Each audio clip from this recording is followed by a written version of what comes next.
Hello friends, आज हम आपको शहर के चकाचौंध और गहमा गहमी से दूर शांत स्थल गंगा किनारे लेकर आए हैं।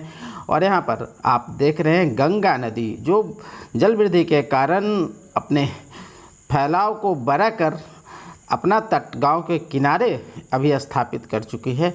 ये आप सुल्तानपुर पश्चिम से निकलते ही ये दृश्य देखेंगे। सुल्तानपुर पूर्व के पूर्व और ये जो देख रहे हैं जल का एरिया, इसमें कभी गांव और घर हुआ करता था। और वो जो एक पगडंडी सी आपको दिख रही है वो दियारा है, और वहाँ भी गांव घर हुआ करता था। तकरीबन हाफ से 1 किलोमीटर दूर तक घर हुआ करते थे, जो गंगा में कटाव के कारण बिल्कुल समाप्त हो गए। और उनके जो लोग थे जिनके घर कटाव में विनष्ट हुए, वो लोग कुछ बाकरपुर के मरगंग के दक्षिणी हिस्से में बरासा गांव बनाकर बसे हैं और कुछ बलवाही अनुग्रह नगर करके बसे हैं। आइए चलते हैं पुरवारी टोल और वहां देखते हैं दुर्गा मंदिर के निकट क्या कुछ दृश्य है गंगा का। तो फ्रेंड, ये दुर्गा मंदिर है सुल्तानपुर पूर्व का, और गंगा बिल्कुल मंदिर के निकट अपना तट बनाकर अभी टिकी हुई हैं। हाँ, कुछ महीनों बाद ये गंगा यहाँ से दूर चली जाएंगी, तब इस हिस्से को जिसमें जल बच जाएगा इसको यहाँ के लोग ढाव कहेंगे, क्योंकि कनेक्शन गंगा से कट जाएगा। और ये देखें पूर्व सुल्तानपुर पूर्व के टोले का दृश्य जो दुर्गा मंदिर के निकट हैं और गंगा तट के करीब है। देखें खूबसूरत दृश्य, गंगा दर्शन और देख लें। बिल्कुल आप नहीं कह पाएंगे कि ओरिजिनल गंगा नदी यहाँ नहीं है। हाँ, ये जल वृद्धि के कारण इस तट तक गंगा नदी का फैलाव हो चुका है। और देखें मवेशी सड़क किनारे बांधे गए हैं। बाढ़ से परेशान था ये क्षेत्र, तो सूखी ज़मीन बहुत कम बची है, ना के बराबर बचे हैं। पशुओं को सड़कों पर बांध कर लोग अपना दिनचर्या चला रहे हैं, अपने पशुओं को बचा रहे हैं बीमारियों से। और ये टोला सुल्तानपुर पूर्व के पूर्वी हिस्से का ये टोला, इसके बाद आप घर नहीं पाएंगे। अंतिम सिरे पर, पूर्वी सिरे पर ये है। और यहाँ बाढ़ का पानी चप्पे चप्पे में था, सिर्फ घर बचे थे। और एक आंगनवाड़ी केंद्र जो बिल्कुल आखिरी सिरे पर है, और इसके बाद दूर देखें सिर्फ खेत ही खेत दिख रहे हैं।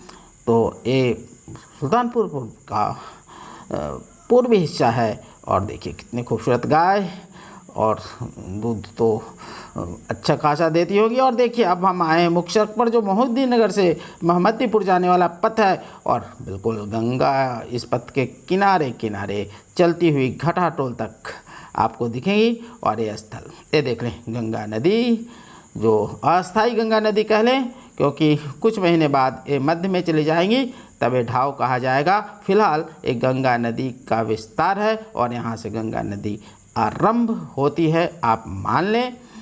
और देखें और गंगा मैया का दर्शन करें। और ये दृश्य हम आपको घटाटोल तक दिखाएंगे। और देख लें वो दूर छोटा सा मकान दिख रहा है, वो भाई यात्री पड़ाव है। वो सुल्तानपुर पूर्व के पूर्व मुखिया जी हरिवंश सिंह जी ने अपने दिवंगत माता की स्मृति में इस यात्री पड़ाव को पाया है। और आप कहेंगे कि इधर यात्री कहाँ से आएंगे, तो नाव से जो बाढ़ आते और जाते हैं उनके लिए ये यात्री पड़ाव काम का है। वृक्ष भी है और बैठने के लिए देखिए कितने खूबसूरत सीट बनवा रखे हैं हरिवंश सिंह जी ने। और अपनी माता की, दिवंगत माता की स्मृति में ये यात्री पड़ाव का निर्माण उन्होंने करवाया है। और बाढ़ जाने वाले लोग और बाढ़ से आने वाले लोग जो नौका के रास्ते आए, नौका का इस्तेमाल कर आएंगे जाएंगे, वो यहाँ विश्राम करेंगे। अब देखें एक घटाटोल का तट है और गंगा नदी का फैलाव देखें, और उस पार दिया रहता। और देखें कुछ लोग यहाँ बैठे हैं, गंगा नदी ठीक इनके पीठ के पीछे बह रही है, और इधर बाढ़ का पानी अभी भी शेष बचा हुआ है। और देख लें इनके ठीक पीठ के पीछे गंगा नदी बह रही है, और तट को पत्थर के बड़े बड़े चट्टानों से रोका गया है ताकि जल वृद्धि के समय कटाव न आरंभ हो जाए। और ये फोन टावर, और देख लें घटाटोल का ये तटवर्ती टोला जो गंगा के तट पर बसा हुआ है।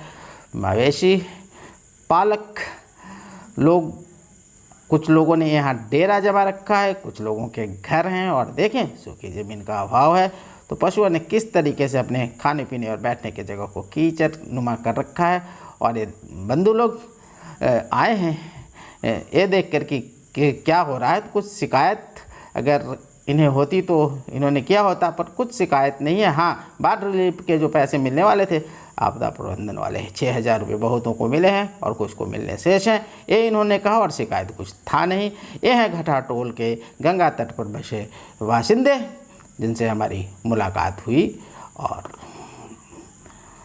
वीडियो समाप्त करने का समय आ गया, तो वीडियो को लाइक करें, शेयर करें, कमेंट करना ना भूलें और चैनल को सब्सक्राइब करें।